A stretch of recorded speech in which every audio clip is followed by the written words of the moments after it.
Israel के Lebanon पर ताबड़तोड़ हमलों के बीच हिजबुल्लाह के आतंकी खामोश हैं, ऐसा नहीं है, वो भी जबरदस्त पलटवार कर रहे हैं। एक बार फिर हिजबुल्लाह ने इजराइल के कई शहरों को अपने रॉकेट हमलों से दहलाया। हैरान करने वाली बात यह है कि अब हिजबुल्लाह लंबी दूरी के हथियारों का इस्तेमाल कर रहा है। रिपोर्ट देखिए।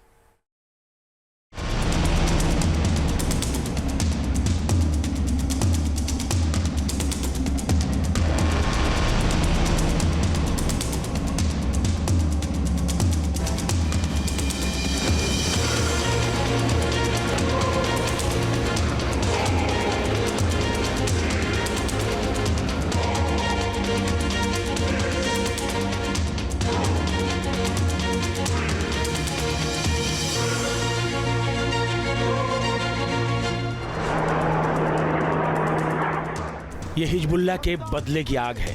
इजराइल के ताबड़तोड़ हमलों के बावजूद हिजबुल्लाह का हौसला टूटता नहीं दिख रहा। शीर्ष कमांडरों का सफाया और हजारों लड़ाकों की मौत के बावजूद इजराइल पर उसका पलटवार जारी है। उसके रॉकेटों की गूंज शांत होने का नाम नहीं ले रही है।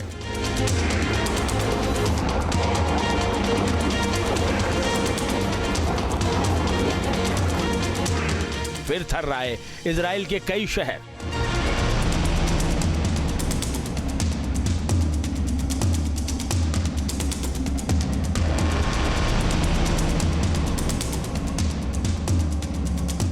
हिजबुल्लाह के अग्निदूतों का कहर।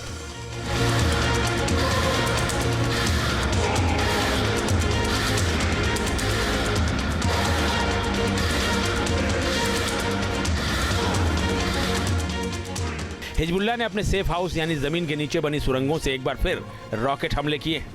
उसके लड़ाकों ने उत्तरी इजराइल के कई शहरों को निशाना बनाकर हमला किया। इजरायली सैन्य सभाओं, बस्तियों, सैन्य ठिकानों और स्थलों पर हिजबुल्लाह ने ताबड़तोड़ रॉकेट दागे।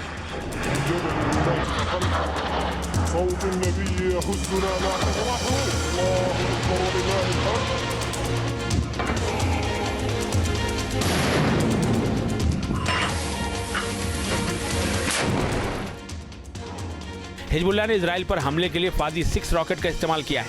तेल अवीव के दक्षिण पूर्व में इजरायली टेल नोफ एयरबेस को इस रॉकेट से निशाना बनाया गया। हिजबुल्लाह ने इस हमले का वीडियो भी जारी किया है।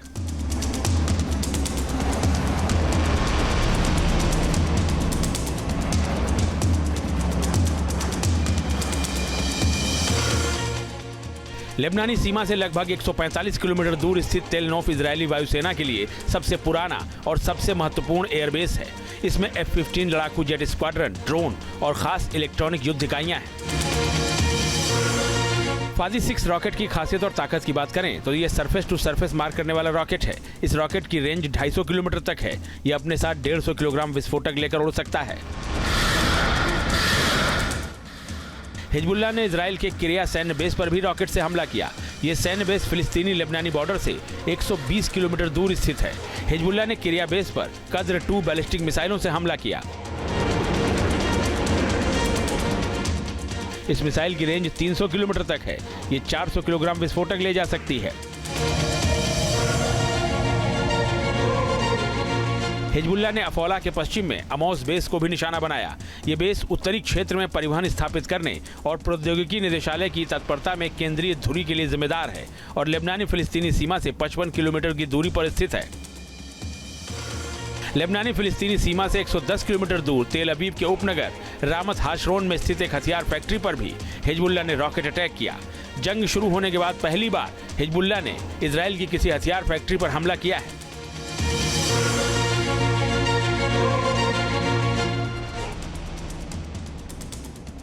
हिजबुल्लाह आतंकियों ने तेल अवीव शहर में इजरायली सुरक्षा मंत्रालय तक को दहलाने की कोशिश की। इस इमारत को निशाना बनाकर कई रॉकेट दागे गए, जिसके बाद सायरन की गूंज से राजधानी में दहशत फैल गई। आसमान में लेबनान की ओर से आते कई रॉकेट नजर आए। रॉकेट हमलों से तेल अवीव में लोग दहशत में आ गए। बड़ी संख्या में लोग एक राजमार्ग पर वाहनों के पीछे जान बचाने के लिए छिपते हुए नजर आए। हिजबुल्लाह ने तेल अवीव को दहलाने के लिए बैलिस्टिक मिसाइलों का भी इस्तेमाल किया। हालांकि आयरन डोम ने इस मिसाइल को हवा में ही इंटरसेप्ट कर मार गिराया। मध्य इजराइल भी हिजबुल्लाह के रॉकेटों की गूंज से दहलता नजर आया। हालांकि आयरन डोम यहां भी एक्टिव दिखा और उसने हिजबुल्लाह के इन हमलों को नाकाम कर दिया। नहरिया इलाके से आया ये वीडियो देखिए। यहाँ के रिहायशी इलाके में लेबनान की ओर से दागा गया एक रॉकेट आकर गिरा, जिससे एक इमारत के परखच्चे उड़ गए और आग भी लग गई। इस हमले में 2 लोगों की मौत होने की बात कही जा रही है।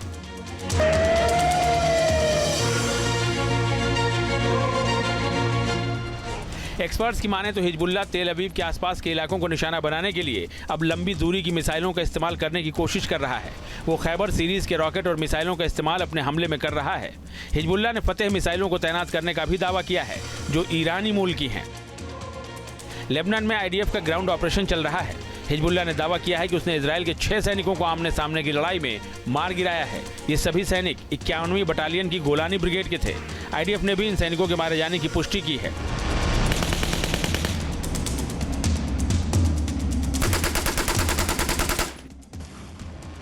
कुल मिलाकर हिजबुल्लाह इजरायली हमलों के बीच घुटने टेकने को तैयार नहीं है, बल्कि वो और तेजी के साथ पलटवार कर ये संदेश देने की कोशिश कर रहा है कि अभी भी वो कमजोर नहीं पड़ा है।